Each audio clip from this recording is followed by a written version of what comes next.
7 décembre 2021. 7 décembre 1941. Cela fait exactement 80 ans, jour pour jour, qu'a eu lieu le jour d'infamie, c'est-à-dire l'attaque japonaise sur la rade de Pearl Harbor. Je pourrais vous parler de l'Aikido Butai. Je pourrais vous parler de l'allée des cuirassés. Je pourrais vous parler de Fushida Sao. Je pourrais vous parler des bombardiers Nakajima Kate, des bombardiers type 99 Aichi ou du fameux chasseur Zero Mitsubishi A6 2M. Mais tout cela, je le ferai dans une prochaine vidéo concernant exactement le déroulement de l'attaque de Pearl Harbor point par point. Aujourd'hui, ce qui m'intéresse, c'est de réfléchir, de voir ce que peut nous apporter cette bataille, de comprendre les enjeux militaires et tactiques et de les transposer dans notre vie d'aujourd'hui, dans notre quotidien d'aujourd'hui, qu'il soit politique ou sociologique. Il y a beaucoup de leçons à tirer de l'attaque de Pearl Harbor. C'est après ça.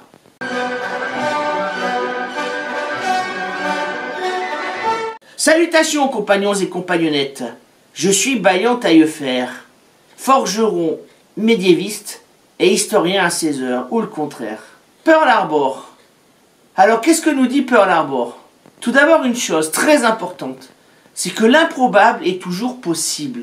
Si l'on se réfère à cette époque, Pearl Harbor se trouve à 6500 km des côtes japonaises. Il est absolument impossible pour l'époque de faire voyager une escadre de porte-avions aussi loin. Or, les Japonais l'ont fait. Ils l'ont fait grâce au génie de plusieurs hommes. J'y reviendrai dans une autre vidéo. Alors évidemment, les Américains ne pouvaient s'attendre à une telle attaque. Elle n'avait jamais été osée. Elle n'avait jamais même été pensée. Souvenez-vous toujours, l'intelligence, le cerveau est le premier et le dernier champ de bataille. Il a fallu aux Japonais résoudre énormément de défis techniques pour réussir cette opération. Je signale d'ailleurs que jusqu'à ce jour, aucune opération aéronavale de ce type n'a été reconduite avec les moyens modernes que nous avons aujourd'hui. Alors oui, l'improbable est toujours possible.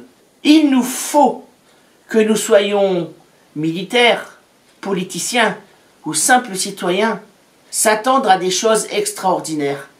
Même si elles semblent impossibles, elles peuvent se réaliser. C'est à vous de connaître votre époque, de comprendre toutes les interactions et d'imaginer la suite. Comme je le dis souvent, vous verrez des choses extraordinaires dans les années à venir, voire dans les mois. Deuxième point important, la réussite d'une attaque, que ce soit un siège, une attaque commando, une attaque surprise, ou la défense d'une ville, ne se réussit que par la volonté des hommes, la volonté politique et la volonté militaire. Si on met les moyens sur une opération, on peut la réussir. Si on ne les met pas, l'échec sera toujours à portée du fusil.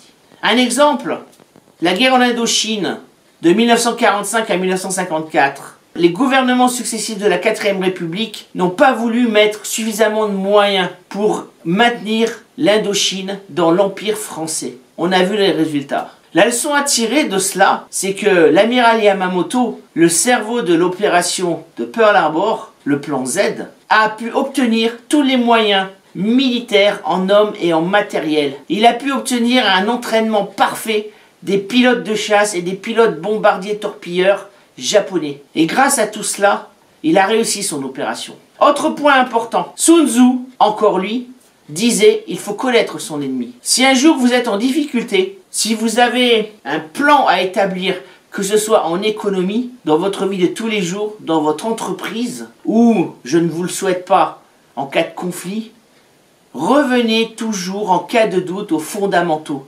Les fondamentaux, c'est Sun Tzu. Que nous dit Sun Tzu de nous et de notre adversaire, de notre ennemi? Il nous dit la chose suivante. Si vous vous connaissez parfaitement et que vous ne connaissez pas votre ennemi, vous perdrez une bataille sur deux.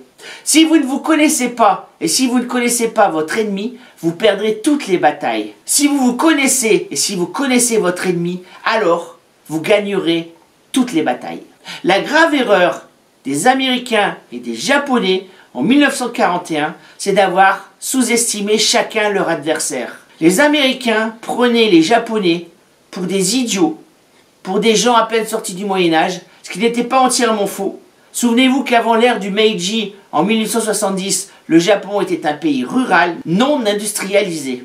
Les Américains pensaient que les Japonais étaient de petits bonhommes, qui portaient de petites lunettes rondes, qu'ils étaient myopes et stupides, et que tous leurs équipements militaires, leurs avions ou leurs bateaux, ne valaient pas un clou. De leur côté, les Japonais pensaient que les Américains ne survivraient jamais psychologiquement à un cataclysme tel que celui de Pearl Harbor. Ils pensaient que les Américains étaient des lâches, des mauviettes, des gens qui n'avaient pas le sens de l'honneur, le sens du combat, qui ne pouvaient éprouver aucune bravoure contre un ennemi déterminé comme eux l'étaient. Alors très vite, en cette sinistre matinée du 7 décembre 1941, les uns et les autres, du moins les plus intelligents, ont compris que tout cela n'était que de la propagande. Les Japonais ont été surpris par la capacité de réaction des Américains.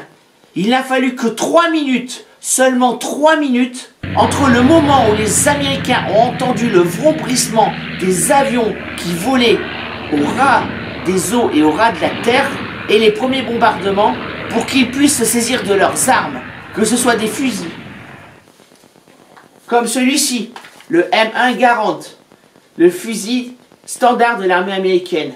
On sait qu'à l'époque, de simples soldats sur les aéroports militaires ont saisi leurs fusils, l'ont épaulé comme ceci, et ont visé pour tirer simplement avec cette arme sur des bombardiers torpilleurs et sur les chasseurs zéro. Il n'a donc fallu que 3 minutes pour que les Américains se ressaisissent, pour qu'ils arment leurs pièces antiaériennes, leurs canons antiaériens de 20 mm, de 40 mm et leurs mitrailleuses, et pour qu'ils commencent à déchaîner un feu d'enfer sur les avions japonais. Et là, les pilotes d'élite de l'Empire japonais ont été très étonnés par la réaction et la bravoure du soldat américain. Autre point extrêmement important, surtout concernant la mentalité asiatique. Ce qui était bon pour les Japonais à l'époque l'est encore plus pour les Chinois aujourd'hui. J'ai déjà souvent parlé du piège de Thucydide, le piège qu'a décrit ce stratège grec entre une puissance déclinante et une puissance montante. Un jour ou l'autre, il y a une guerre. Elle est souvent déclenchée par la puissance déclinante. Aujourd'hui, la puissance déclinante, ce sont les États-Unis d'Amérique. La puissance montante, c'est la Chine. Et il ne faut pas oublier une chose extrêmement importante. Il ne faut jamais humilier son ennemi. Il ne faut jamais lui faire perdre la face. Surtout pour un Asiatique. Les Américains ont voulu maintenir une hégémonie sans égale sur le Pacifique. Or, pour se développer, le Japon avait besoin de matières premières extrêmement importantes pour son industrie. Les Américains ont essayé de limiter cet approvisionnement, poussant ainsi les Japonais à une tentative désespérée et belliqueuse pour se servir de ces matières premières dans les pays voisins. Ce n'est pas la seule explication de la guerre du Pacifique, mais néanmoins c'en est une qui est très importante. Les Américains n'ont pas compris qu'ils pouvaient partager la souveraineté et le pouvoir sur le Pacifique. Comme toujours, ils voulaient avoir une hégémonie stricte et une. Les Japonais ne pouvaient le supporter. Autre point très important que nous apprend Pearl Harbor. En définitive, malgré tous les moyens militaires et malgré l'audace tactique du plan de Yamamoto pour le raid de Pearl Harbor, tout cela n'a servi à rien. Certes, les Japonais ont infligé une cuisante défaite tactique aux Américains. Ils leur ont gravement endommagé environ 7 cuirassés. 2 seront définitivement perdus. Il s'agit de l'Arizona et de l'Oklahoma. Les autres vont être radoubés et vont reprendre la mer. Entre février 1942 pour l'USS Nevada, qui va participer au débarquement en Normandie, et juillet 1944 pour le West Virginia. Les Japonais ont fait en pertes humaines 2397 hommes et femmes dans le camp américain, dont 70 civils. Ils ont détruit des centaines d'avions de chasse et bombardiers, le plus souvent au sol. Malgré tout, tout cela n'a servi à rien. Si la victoire de Pearl Harbor est tactique, il faut aussi la considérer comme une défaite stratégique. À partir du moment où les Japonais n'ont pu réussir à détruire les 2 ou 3 porte-avions qui se trouvaient à Pearl Harbor, le Lexington et le Saratoga, ils avaient déjà perdu la guerre. La guerre moderne ne s'accomplit pas en une seule bataille décisive qui sidérerait l'adversaire et le pousserait à la paix. La guerre moderne, c'est la logistique, c'est la capacité industrielle d'un pays à construire de l'armement, c'est sa capacité à former des bataillons, à former des troupes d'élite, à former des spécialistes de la guerre. Si je voulais faire un pont entre cette époque de la Seconde Guerre mondiale et celle d'aujourd'hui, à votre avis, que ce soit pour les armées européennes ou surtout pour l'armée française, qui est la plus importante en Europe actuellement, où sont fabriqués des armements français, mis à part les chars et les avions et les bateaux.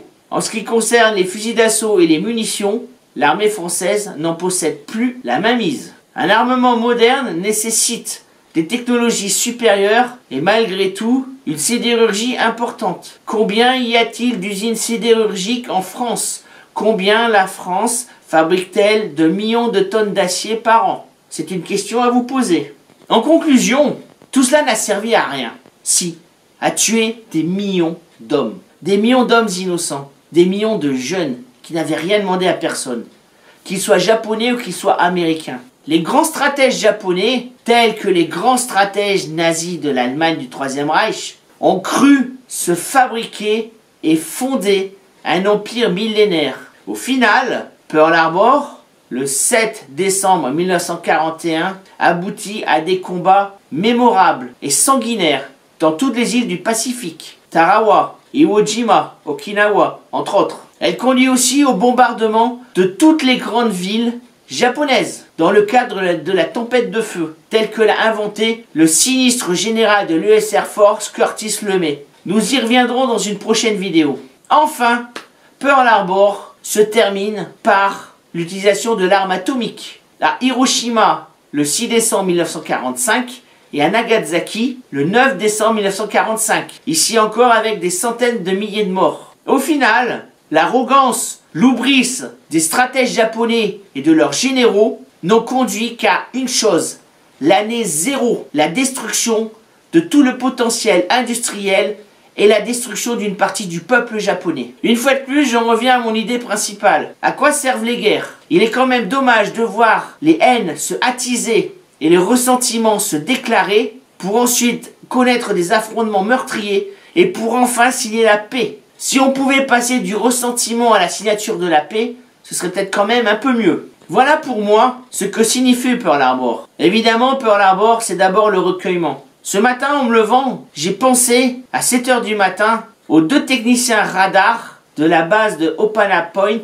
dans le nord-est de l'île d'Oahu, sur laquelle se trouve Pearl Harbor, qui avaient vu la multitude des avions conduisant le raid sur Pearl Harbor. Et j'ai pensé qu'à 8 h moins le quart, sur cette île paradisiaque d'Oahu, les Américains sidérés voyaient des avions japonais, des avions aux cocardes rouges, voler au ras des eaux et au ras de la terre, pour commencer à s'attaquer aux navires de la RAD, ainsi qu'à leurs aérodromes militaires.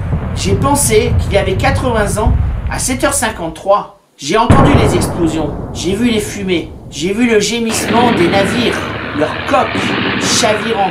J'ai cru entendre l'explosion de l'USS Arizona, qui emmenait dans la mort environ 1100 hommes. J'ai cru entendre et voir le chavirage de l'Oklahoma, qui s'est retourné, entraînant dans la mort 415 hommes, qui ont désespérément lutté pour leur survie, avant d'être noyés.